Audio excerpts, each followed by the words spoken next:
नमस्कार, मी सौरभ नाईक. आपण पाहताय एनडीटीव्ही मराठी. दुपारच्या बातमीपत्रात आपल्या सगळ्यांचं स्वागत आहे. या बातमीपत्रात राज्यासह देशभरातल्या बातम्या आपण पाहणार आहोतच, पण त्याआधी सुरुवात करूया हेडलाईन्स.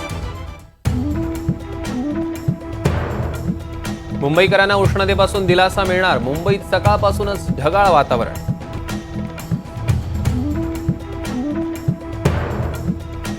अल्कोहोलचा पुरावा महत्त्वाचा नाही. आरोपी पूर्ण भानावर होता. आरोपीच्या ब्लड सॅम्पलमध्ये अदलाबदल. पुणे पोलीस आयुक्तांची माहिती.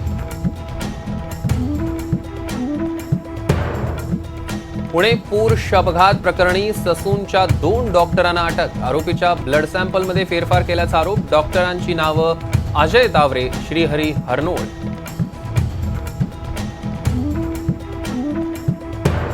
सायन अपघात प्रकरणी डॉक्टर राजेश डेरेंचा पाय खोलात. अल्कोहोलचा प्रभाव किंवा फोनवर बोलत असताना अपघात घडल्याचा पोलिसांना संशय. राज्यातील 10वीच्या विद्यार्थ्यांचा निकाल जाहीर. 10वीचा 95.81% निकाल. कोकणाचा सर्वात जास्त, नागपूरचा सर्वात कमी निकाल. यंदाही निकालात मुलींची बाजी.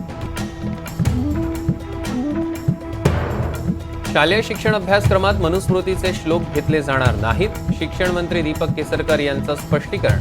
ड्राफ्ट तयार करणाऱ्यांवर कारवाई करण्याची घोषणा. रेमल वादळ पश्चिम बंगालमध्ये धडकलं. 1 लाख लोकांचं सुरक्षित स्थळी स्थलांतर. कोलकाता अलर्टवर.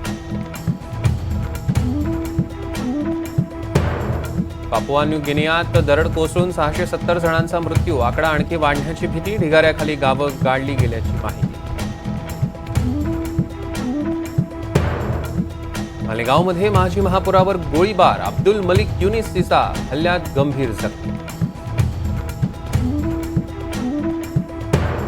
मुंबईत अजित पवार गटाची बैठक सुरू. बैठकीला प्रफुल्ल पटेल, छगन भुजबळ यांच्यासह अजित पवार गटाचे सगळे मंत्री आणि पदाधिकारी हजर. विधानसभेच्या रणनीतीबाबत चर्चा होण्याची शक्यता.